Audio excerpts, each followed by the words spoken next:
So you may remember a few weeks ago we started this new sermon series called the 6 M's. And a couple of weeks ago we started this. The aim of this series is to help people to live fruitful lives in whatever life they are living. That might be at work or at home or at play or in retirement or at school. It can be anywhere. And it's based on a course by the London Institute of Contemporary Christianity, or LICC for short. You can go to their website and you can look at the other materials and also some of the extra videos they've got as well. Now, the first week we looked at modelling godly character. You can see them all there. Second week we'll look at making good work. And each week we're going to have a little video replacing one of the Bible readings, giving us a practical example of how it means to live these qualities out in a person's life. So today's focus is about makes good work. Makes good work. Now, the story is told of the tall, handsome rector who was walking through the streets of his local town, and he happened to notice some local workers who were working on the pavements. And the rector was quite impressed. They were working really hard, but he just couldn't understand what they were doing. And finally he approached the workers and he says, "Look, I appreciate how hard you're both working, but what on earth are you doing? It seems one of you digs a hole and then the other guy immediately fills it back in again." "Oh, that's easy to explain," said one of the workers. "The guy who plants the trees, he's off work today."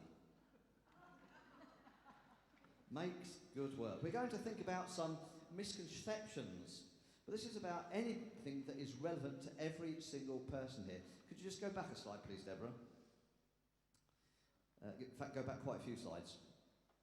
Go back again. There we go. There should be pictures underneath that, hopefully, if you click on that actual slide. There we go. Now, oops, gone too far again, but you get the idea. A number of years ago, I was a teacher. I did teaching for 10 years before I was ordained, but before I was a teacher, I did loads of other jobs as well.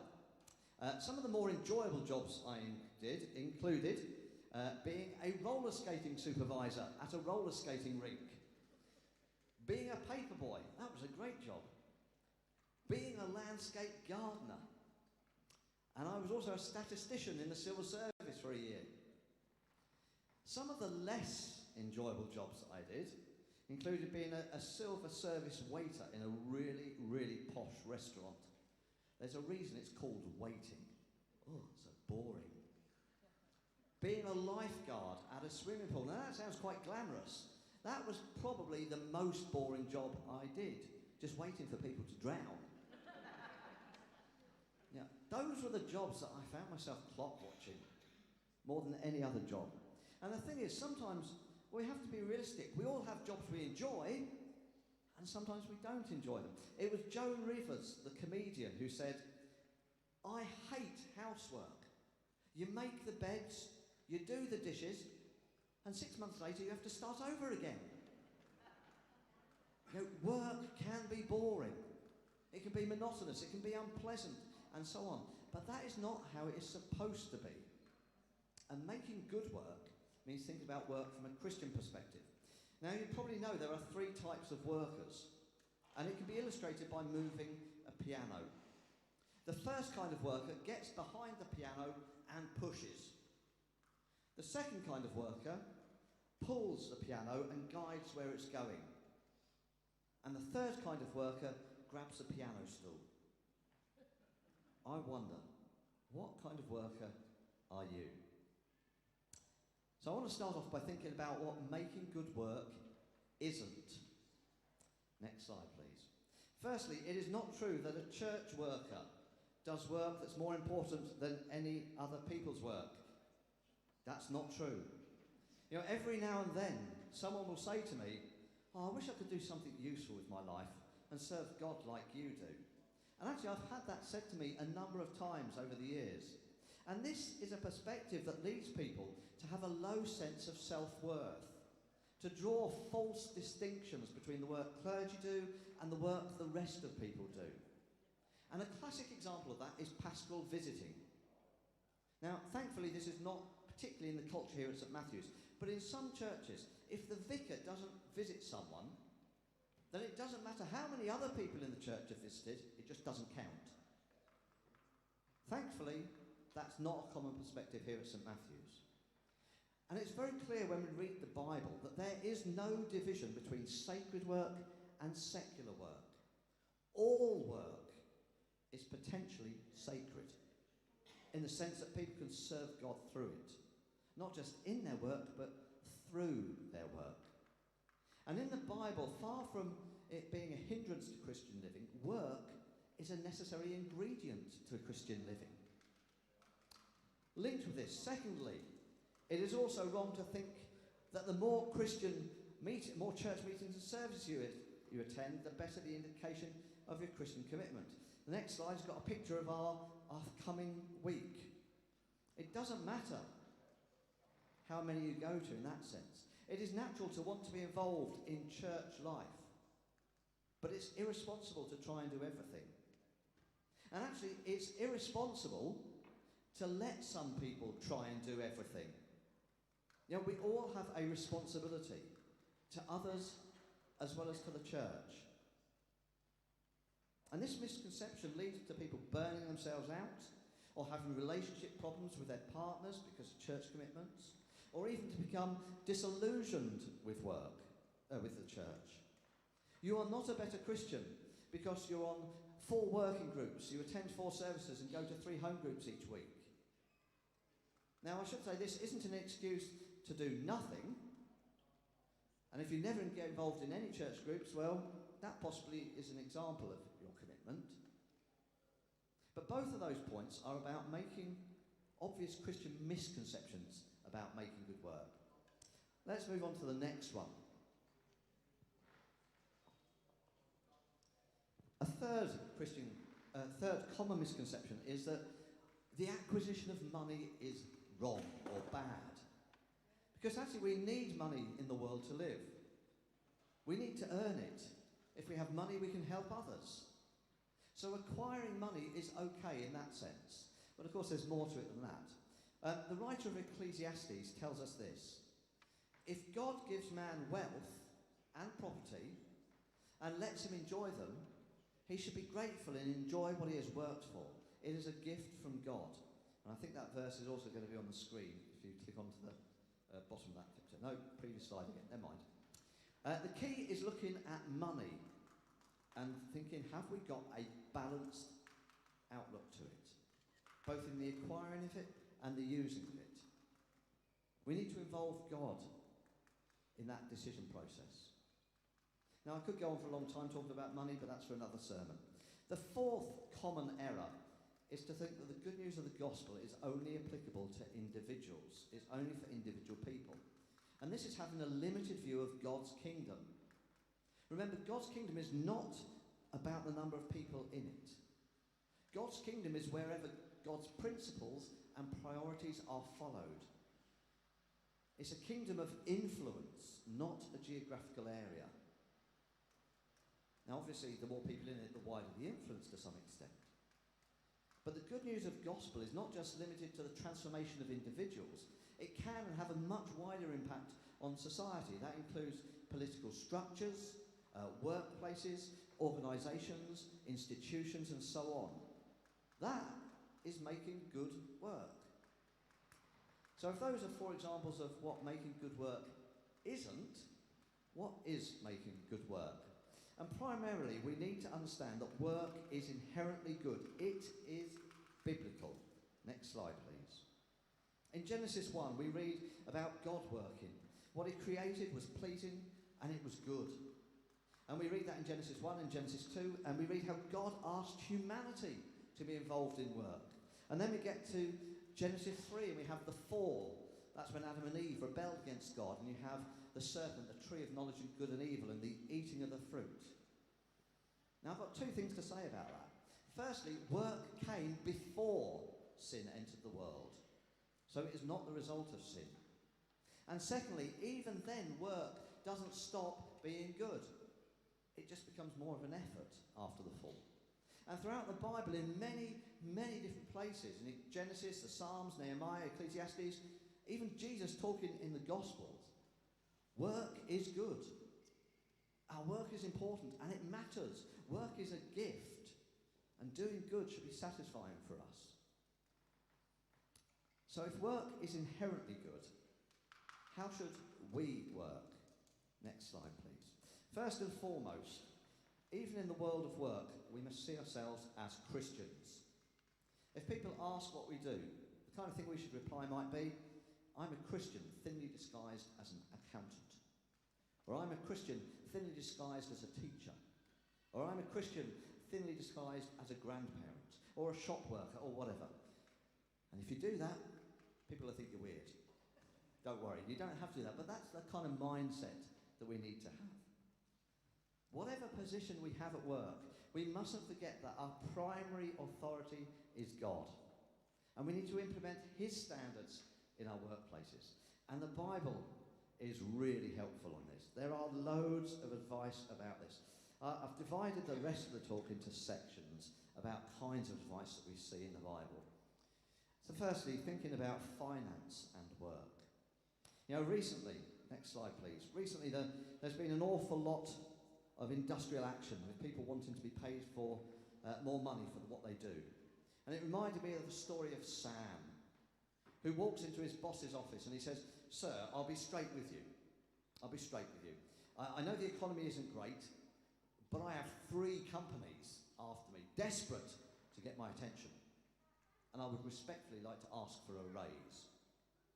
Well, after a few minutes of haggling, the boss finally agrees to a 5% raise, and Sam happily gets up to leave the office. "By the way," says the boss, "which 3 companies are after you?" Oh, says Sam, "the electric company, the water company, and the phone company. They want paying."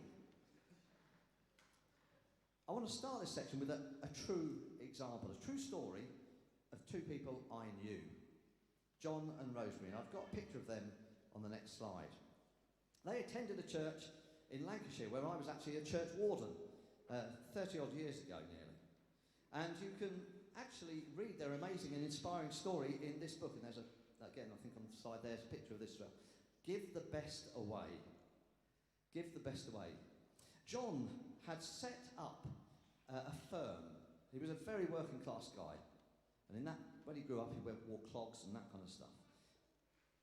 Very working class guy. He set up a firm making conservatories, high-end conservatories. It was called Ultraframe. Now, when I knew them over the years, they had built their business up. And they were now the largest employers in the town where we lived. They had a factory workspace of 250,000 square feet. And over the years, they had been really generous employers. Every year, they would hold a bonus evening for their workers. In fact, they were the first company in the northwest of England to establish a profit-related pay bonus scheme. And they always gave their workers a bonus just before Christmas. And these weren't little bonuses. These were good bonuses. Sometimes they were 20% of the person's normal annual pay. Well, one day John decided it was time to list the business on the stock exchange and to sell shares in his business. But they wanted to give their entire workforce the opportunity to benefit from the flotation. And they planned to give away free shares to their workforce. That workforce was now about 550 people. And I remember the day really, really well. Not least because it actually hit the national headlines. On the day of the flotation, the shares in the company were valued at £136 million. On average, each person in the workforce made £20,000 that day. In a very short time, a matter of less than a week or 2, if they kept their shares, it had doubled and then tripled in value. And in total, John and Rosemary gave away £13 million to their employees that day. And some of the senior employees became millionaires overnight. You know, it's an amazing story, And it's no surprise that nationally John and Rosemary were known as Britain's most generous philanthropists. But why did they do that? Well, they ran their business on Christian principles from start to finish. And when they did well, it was only right for them to share the results of their good work. So what are the kind of Christian principles that make good work when it comes to finance and work? Deborah, I'm sorry, you're going to have to click through these fairly quickly. But firstly, if someone does good work, or if someone works, they deserve payment for it. Secondly, are you able to put the numbers on as well? It might be easy to just go through them all in one go. Not just paying them for the work they do. In fact, the Bible actually goes further than that. It says, you are accountable to make sure your workers are paid fairly. Sorry, that's the next slide. It's one before that. Thirdly, handling wealth needs to be done carefully. Don't make money your heart's desire, but act responsibly and generously towards others with your money. Fourthly, don't take what is not yours. You all know what I mean by this. That pen, or that screwdriver, or that stapler, that actually isn't really yours, it belongs to the company. Fifthly, don't forget your responsibility to your own family. That means if you can, provide for your family who are in need. Not your family who are in want, your family who are in need, if you're able to. That's 5 principles about finance and work. Let's move on to looking at the kind of relationships we should have. Firstly, value people highly, and let that be really obvious in the way you behave towards other people. Secondly, don't overvalue yourself. Thirdly, if you're a manager, motivate your employees with respect rather than with threats. Workers, you need to respect authority. And that kind of all ties in how you speak to each other and how you treat others. Fourthly, honour others, your bosses and your co-workers, whether they are Christians or not. Fifthly, acknowledge differences and accept other people's contributions. Other people often have good ideas. Sixthly, help others. If they're struggling, help them, but make sure you do your own job as well. And develop a good reputation. Develop a good reputation. If you do those kind of things, you are doing good work. And kind of linking with that, we have communication at work. Be generous in your treatment of others. You know, when you make comments and things like that. So, for example, make sure any accusations you hear or make are founded. And don't listen to gossip. One of my least positive experiences in work was in a school staff room. And there'd be a group of teachers who would meet in there every lunchtime, and they would gossip and they would bitch about anyone who wasn't in the room, whether it was staff or students. And that really annoyed me and some of the other colleagues. So rather than join in, we sat in another part of the staff room, and we started to say really nice things about other staff and the students. I don't know if it counteracted the negative people, but gossip and bitchiness at work is not good. It's not good work. Be polite and honest. Be diplomatic and wise as well.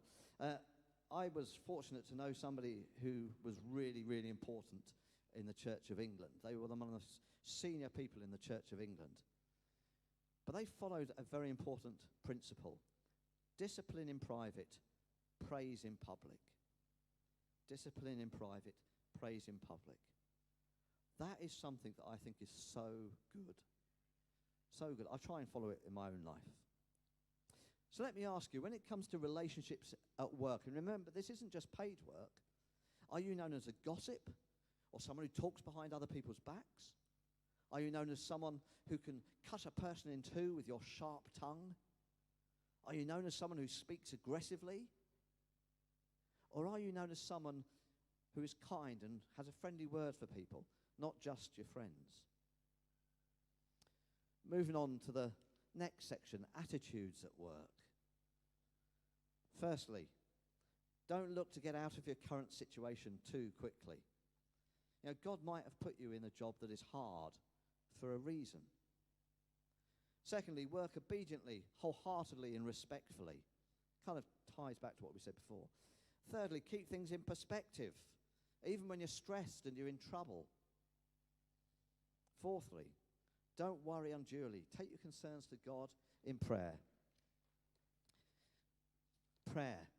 Prayer is really important. Take your work problems to God in prayer. Pray for your colleagues, especially those you find hardest to get on with. When your colleagues have got a particular need, why not tell them, I'll pray for you? You'll be amazed at the impact that can have on people. Fifthly, fulfill your commitments. If you say you're going to do something, do it. Sixthly, learn how to cope in both good times and bad times. Seventhly, remember the long-term implications of your decisions and the Christian focus. Oops, it's not a conclusion yet. 8, don't be afraid to change opinions. If somebody changes and comes out with something better, change your opinion. Remember, everything you do is an offering to God. Everything you do is an offering to God. I'm reminded of a conversation I had with a former church warden here. And they told me that when they first started as a church warden, it seemed like there was so much to do. People wanted them to do this, to do that, and sometimes to do the other. It was hard work. And they felt they were missing out at the back of the church. But then they realized that everything they were doing was worship. Worship to God.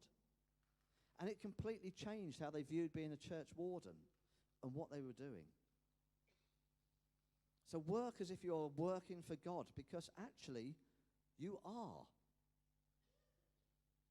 Take responsibility for yourself and represent God in your work style.